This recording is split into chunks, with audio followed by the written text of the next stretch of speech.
Ayun na yung tindahan. Hingi ako ng chichirya para kay Reynang Princess. Huli ka!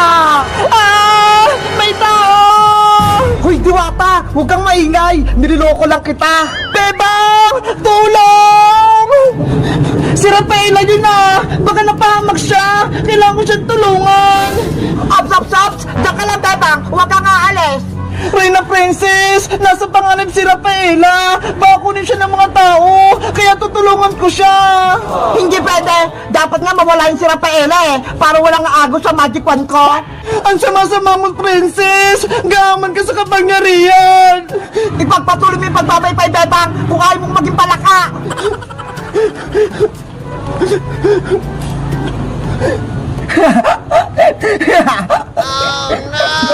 Wala kang awa, Princess! Kokak!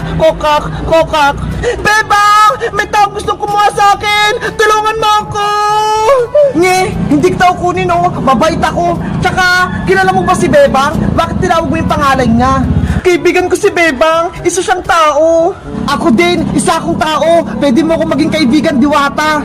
Hindi ka ba masama? Hindi ka ba nangunguha ng Diwata? Hindi Bakit ka naman gagawin yun sa isang magandang Diwata na katulad mo? Ako pala si Rafaela Diwata mula sa karayan ng mga nuno sa punso. Ako naman si Boyong, ang pinakagwapo sa buong barangay namin. Kinagagawa kitang makilala, Boyong. Ganon din ako magandang Diwata. Boyong, pwede mo ba akong tulungan? Bakit? Anong kailangan mo, Rafaela? Kasi, nasa panganib si Bebang tsaka si Iska. Ginawa silang alipin ni Reyna Princess. Ano? Si Princess? Kalaban? Oo, may black magic siya. Si Iska, ginawa niyang palaka. At si Bebang naman, ginawa niya namang utusan. Ang sama talaga ng Princess na yan. Tara, sugutin natin! Hindi pwede, Boyong! Delikado! May kapangyarihan si Princess! Wala tayong laban sa kanya! Eh, anong gagawin natin para matulungan sila, Bebang? Gagawa tayo ng plano. Kailangan ko mabawing magic wand kay Princess. May naisip ka na bang parang, Rafaela, para makuha yung magic wand mo? Meron ako naisip. Si Reyna Princess nagpapabili sa akin ng chichirya para may pagkain siya. Lalagyan natin ng pampatulog yung pagkain niya para makatulog siya. Tama! Maganda yan! Kaso, may problema ako, Boyong. Ano na naman yun? Wala akong pera pambili ng chichirya sa tindahan. Wala tayong magagamit. Ako nang bahala, Rafaela. May pera ako dito. Ako nang bibili ng chichirya. Talaga, Boyong? Oo, kaya wag ka nang malungkot. Salamat sa pagtulong mo. Walang anuman, basta ikaw magandang Diwata. O siya, bibili muna ako ng chichirya. Sige, kukuha din ako ng mga halaman kong patulog para ilagay sa chichirya. Okay, magkita tayo mamaya, Rafaela. Ayos! Gusto rin ako ni Rafaela! Aling Sonia, papaya ko si Chilang madami! Bakit ang tagal ni Rafaela bumalik? Yung pagkain ko wala pa? Mabuti nga sa'yo para magutom ka. Kokak! Guys, ano kaya nangyari kay Rafaela? Sa tingin nyo, may tutulong sa kanya? Sino kaya yon? Mag-comment lang kayo! Bye-bye! Nay! Papasok na po ako sa school! Hala! Umaga na ha! Alas 7 na! Bakit parang ang dilim pa rin? Hayaan mo na nga para ako mauna sa school! Yahoo!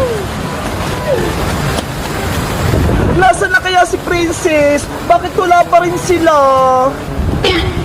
Hay nako, panigurado, hindi na naman yung nagising ng maaga. Mauna na nga lang ako.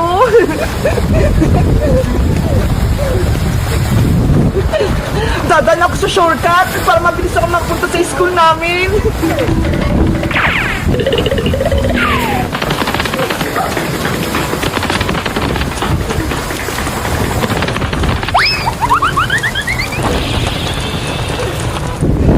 Yay! Nandito na ako sa taas. Konting lakad na lang. Malapit na ako sa school.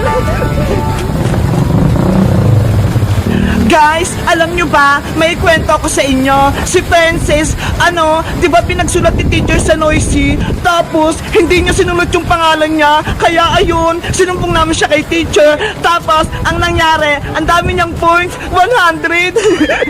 Kaya ayun, nagtatampo sa amin si Princess. Kayo guys, sino nagdilista ng Noisy sa inyo? Sa susunod, hindi na si Princess yung magdilista kasi madaya siya eh.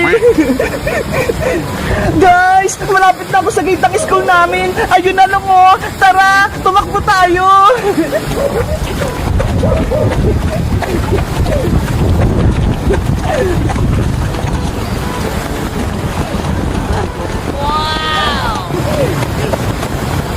Hala, sarado pa yung gate. Alas 7 na ha. Malilate na ako.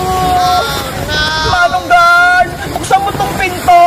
Maglilinis pa ako sa room namin. Late na ako eh. Hala, walang tao. Bakit kaya? Bebang, anong ginagawa mo dyan? Kuya, papasok pa ako sa school eh. Kaso, sarado naman tong gate. Ano? Papasok ka? Di mo ba alam walang pasok?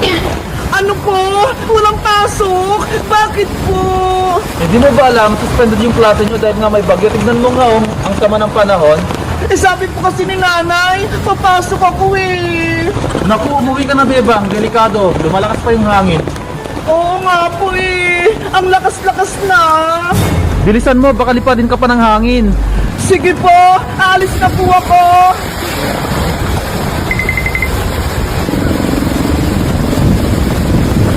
Ano ba yan si nanay? Pinapasok pa ako. Wala palang pasok. Suspended dahil sa bagyo. Ay! Yung payong ko! Oh no! Ang lakas ng hangin! Yung payong ko! Nilipad! Guys! Uuwi na ako! Dahil malakas yung hangin! May magating ba sa inyo? Mag-comment lang kayo! Bye-bye! Hala! Yung payong ko! Nalipad!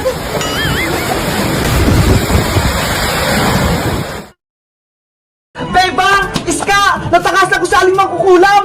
Ang galing natin, Boyong! Natalo natin sa aling Martina! Nawala na yung sumpa kay Iska! Mabuti na lang tinulungan niyo ako, Boyong! Bebang! Kaya ako nakaligtas kay aling Martina! Yan yung akala nyo! Huhulihin ko kayo para ibigay ko kayo kay aling mangkukulam! Ano yun, Boyong? May sinasabi ka ba? Ang sinasabi ko, mag-celebrate tayo dahil natalo natin sa aling mangkukulam. Di ba? Masaya yun? Oo nga, no? Magandang naisip mo. Eh, ano naman yung kakainin natin? Ayan, oh, yung manika ni Iska. Masarap yan. Ano? Hindi pwede, Boyong. Hindi to pagkain. Manika to. Kaya dapat itago natin to para hindi makuha ni aling mangkukulam. Joke lang naman yun, Bebang. Ikaw, Boyong, para kang kalaban. Kakampi mo ba sa aling Martina? Hindi kayo yung kakampi ko. Akala ko kalaban ka eh. Kasi gusto mo kainin yung manika ko. Bebang! Iska! Boyong! Tignan nyo ho! Nasa akin yung manika ni Bebang! Tsaka manika ko! Ang cute-cute ko! Hala! Nasa iyo pala yung manika ko, Princess! Ikaw yung kumuha! Pinakita ko kasi kay nanay to, Bebang! Ang sabi niya, kamukha mo daw siya! Bebang! Sa'yo na yung manika mo! Thank you! Oh, Iska! Eto naman sa'yo yung manika mo! Wow! Tag-isa na tayo ng manika! May laruan na tayo! Ang kikit talaga ng manika ko! May hawak pa siyang piyatos! Siyempre, parehas kayong matakaw! Oo nga, no? Bebang, mag-celebrate na tayo! Kakain tayo ng madami, tapos magsaya tayo! Sige, kuha lang ako ng mga pagkain sa bahay! Bebang, sama din ako sa'yo! Kuha din ako ng pagkain! Tara, Princess! Yay! Wait, Bebang, Princess! Ako muna hawak sa mga manika nyo! Okay, ingatan mo sila, Boyong, ha! Eto yung manika ko, Boyong, ha! Ayos! Dalawa na tong manika ko! Panigurado! Matutuwa sa akin ito sa aling mong kulang! Iska! Boyong! Diyan lang kayo, ha! Kukuha lang kami ng merienda natin! Bilisan nyo, ha! Antayin mo ako, Bebang! Ang cute-cute talaga ng manika ko. Paras kami ng buhok, damit, short. Ngayon na yung tamang oras para makuha ko yung manika ni Iska. Iska, tignan mo yun oh. May malaking ibon sa taas. Nasaan Boyong? Hoy Boyong! Manika ko yan! Nakuha ko din yung manika mo, Iska. Ibibigay ko to kay Aling Mangkukulam. Boyong! Isa kang kalaban! Oo, dahil kontrolado ako ni Aling Mangkukulam. Yari kami nito! Bebang! Princess! Yung mga manika natin! Ginawa ni Boyong! Aalis na ako! Ibibigay ko na to kay Aling Mangkukulam. Boyong! Bumalik ka dito! Mananalo na sa Aling Mangkukulam, tapos mabubuhay na si Lendrina. Bibigyan niya ako ng malaking powers. Oh no! Bebang! Princess! Tulong! Ano nangyayari, Iska? Si Boyong! Kinuha niya yung mga manika natin! Ibibigay niya kay Aling Martina! Ano? Si Boyong! Kakampi na Aling Martina! Oo! Bubuhayin daw nila si Silendrina! Ano pang ginagawa nyo? Bawiin nyo na yung mga manika habang kumakain ako! Hoy, Princess! Tumulong ka kaya! Huwag kang puro kain! Ayaw nga, no?